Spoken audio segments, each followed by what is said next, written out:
Horton Hatches the Egg by Dr. Seuss. Sighed Maisie, a lazy bird hatching her egg. I'm tired, and I'm bored, and my kinks in my leg, from just sitting here day after day. It's work, how I hate it. I'd much rather play. I'd take a vacation, go fly off for a rest. If I could find someone to stay in my nest, if I could find someone, I'd fly away, free. Then Horton the elephant passed by her tree. Hello, called the lazy bird, smiling her best. You've nothing to do, and I do need a rest. Would you like to sit on the egg in my nest? The elephant laughed. Why, of all silly things, I haven't feathers and I haven't wings. Me on your egg? Why, that doesn't make sense. Your egg is so small, ma'am, and I'm so immense. Tut, tut, answered Maisie. I know you're not small, but I'm sure you can do it, no trouble at all. Just sit on it softly, you're gentle and kind. Come, be a good fellow now, I hope you won't mind. I can't, said the elephant. Please, begged the bird. I won't be gone long, sir, I give you my word. I'll hurry right back, why I'll never be missed. Very well, said the elephant. You want a vacation? Go fly off and take it. I'll sit on your egg, and I'll try not to break it. I'll stay and be faithful. I mean what I say. Toodaloo, sang out Maisie and fluttered away.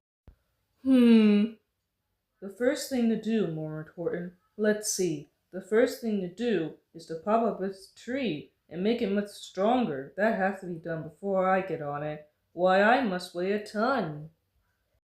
Then carefully, tenderly, gently he crept up the trunk to the nest where the little egg slept. Then Horton the elephant smiled.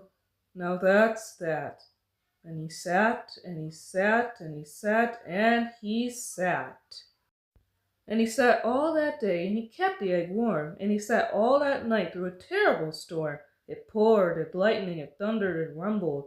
This isn't much fun, the poor elephant grumbled. I wish she'd come back, 'cause I'm cold and I'm wet. I hope that Maisie bird doesn't forget. But Maisie by this time was far beyond reach, enjoying the sunshine way off in Palm Beach, and having such fun, such a wonderful rest, that she decided she'd never go back to her nest. So Horton kept sitting there day after day, and soon it was autumn, the leaves blew away. Then came the winter, the snow and the sleet, and icicles hung from his trunk and his feet. But Horton kept sitting and said with a sneeze, I'll stay on this egg and I won't let it freeze. I meant what I said and I said what I meant. An elephant's faithful 100%. So poor Horton sat there the whole winter through, and then came the springtime with troubles anew.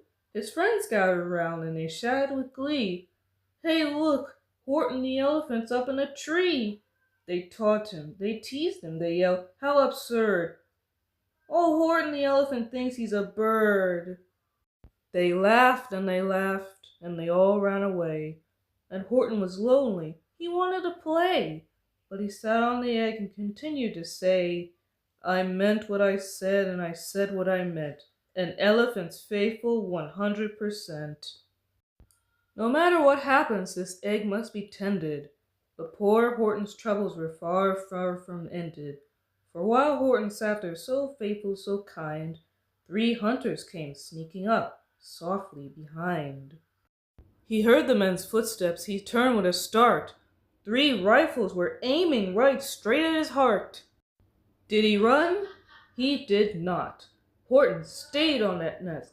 He held his head high, and he threw out his chest, and he looked at the hunters as much as to say, Shoot if you must, but I won't run away. I meant what I said, and I said what I meant. An elephant's faithful 100%. But the men didn't shoot. Much to Horton's surprise, they dropped their 3 guns and they stared with wide eyes. Look, they all shouted, can such a thing be? An elephant sitting on top of a tree. It's strange, it's amazing, it's wonderful. Now, don't shoot him, we'll catch him. That's just what we'll do. Let's take him alive. Why, he's terribly funny. We'll sell him back home to a circus for money." And the first thing he knew, they had built a big wagon with ropes on the front for the pullers to drag on.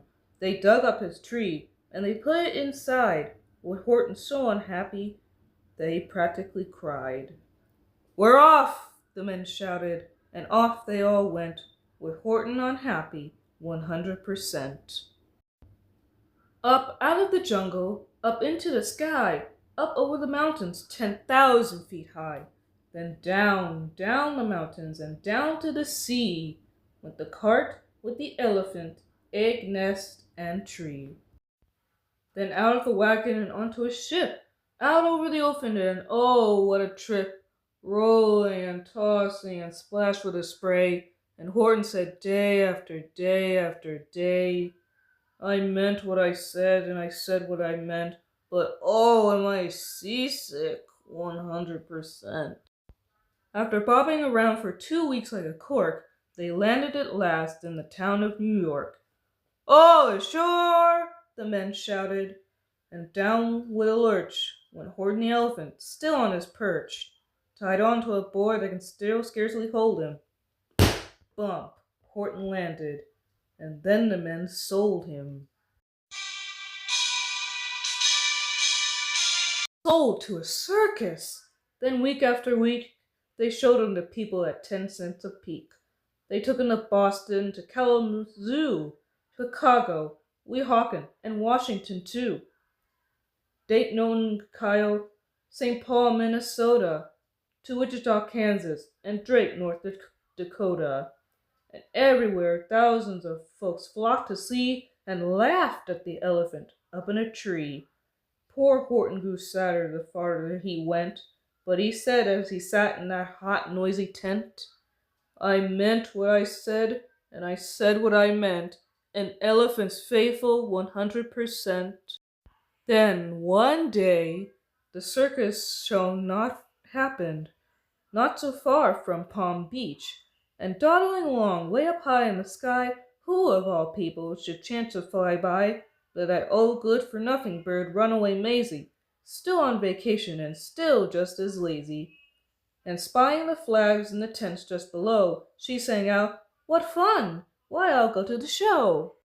And she swooped from the clouds through an open tent door.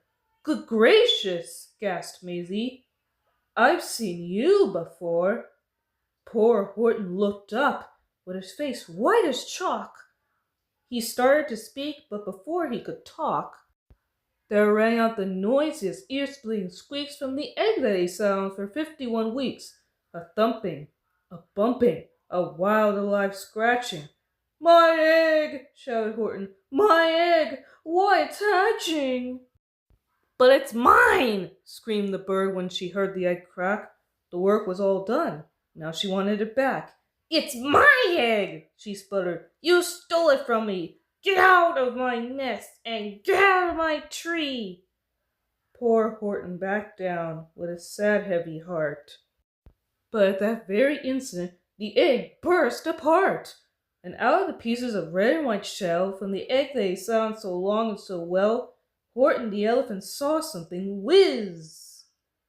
It had ears and a tail and a trunk just like his. And the people came shouting, "What's all this about?" They looked and they stared with their eyes popping out. And they cheered and they cheered and they cheered more and more. "They've never seen anything like it before. My goodness, my gracious," they shouted. "My word, it's something brand new. It's an elephant bird. And it should be, it should be, it should be like that." Because Horton was faithful, he sat and he sat. He meant what he said, and he said what he meant.